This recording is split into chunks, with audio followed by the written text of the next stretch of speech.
Bonjour, bonjour. Aujourd'hui, je viens répondre à la question « Qu'est-ce qu'un chaman ?» parce que c'est une question que vous me posez souvent. Et avant ça, pensez à vous abonner. Donc, qu'est-ce qu'un chaman? Un chaman, c'est quelqu'un qui a accès à la connaissance. Comment il fait pour avoir accès à cette connaissance? Eh bien, il va aller en introspection. Il va descendre à l'intérieur de lui-même. Et il va aller en méditation, en dialogue avec les esprits. Et plus il va faire ça, plus il va aller en introspection, plus il va faire grandir un espace en lui.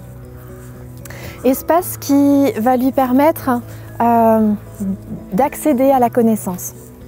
Parce qu'à l'intérieur de nous, on possède dans chacune de nos cellules l'ensemble des informations, l'ensemble du champ informationnel de tout l'univers.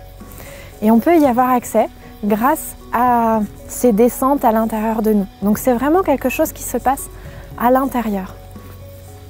Et plus on va faire ça, plus on va rentrer dans cet espace, plus cet espace va grandir et plus la conscience va grandir dans cet espace. Et petit à petit, l'espace entre moi et les autres, c'est-à-dire entre le chaman et les autres, va se réduire. L'espace entre le passé, le présent et le futur va se réduire. L'espace entre l'ici et l'ailleurs va se réduire. Et le chaman va accéder ainsi à la connaissance et donc à la sagesse. Mais ça ne se fait que au travers de ces multiples descentes en introspection à l'intérieur de nous-mêmes. Donc cette connaissance n'a absolument rien à voir avec le savoir qu'on apprend à l'école, sur les bancs de l'école. En fait, dans notre monde, il y a un équilibre. Dans tous les mondes, d'ailleurs, il y a ce besoin, cette recherche d'équilibre. C'est ce qu'on appelle par exemple la voie du Tao en Asie, la voie du milieu dans le bouddhisme. Et le rôle du chaman, c'est d'aller visiter quelles sont justement les disharmonies dans notre monde, d'aller voir quelles sont les disharmonies et d'aller les rétablir.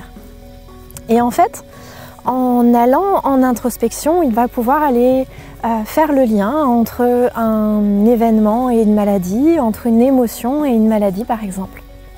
Aujourd'hui, de nombreuses personnes, parce qu'elles ont de l'intuition ou parce qu'elles ont la clairaudience ou la clairvoyance, souhaitent devenir chaman. En réalité, le chaman, c'est celui qui a tous les canaux de perception et d'émission qui sont ouverts.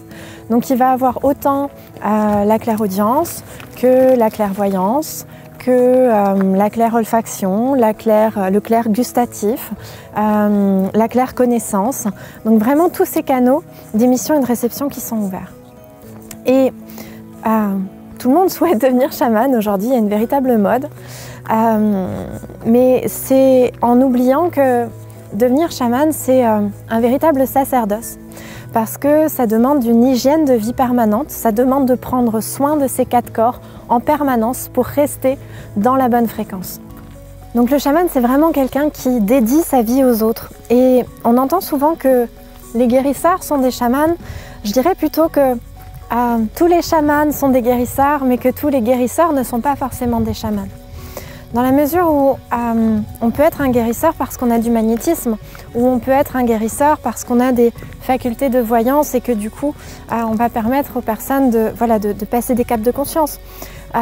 Mais le chaman a vraiment lui tous ces canaux qui sont ouverts et il va devoir, pour les acquérir tous, les développer tous un maximum, passer un maximum de temps en introspection, passer du temps immobile pour développer la fluidité du corps et de l'esprit.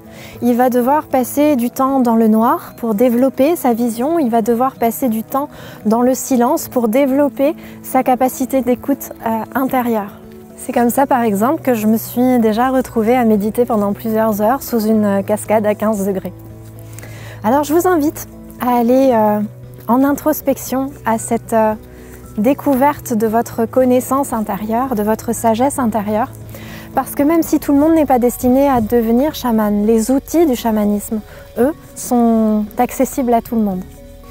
Et en réalité, en chamanisme, on n'apprend rien, on ne fait que révéler ce qui est déjà là, à l'intérieur de nous. Merci beaucoup de m'avoir accompagné durant cette balade. J'espère que cette vidéo vous a plu. Vous pouvez mettre un pouce, vous abonner si vous avez envie d'entendre la suite. Et je vous invite à aller voir mon site Médite si tu oses, dans lequel vous trouverez toutes les formations, dont la prochaine qui démarre bientôt. Je vous dis à bientôt et je vous souhaite une belle journée.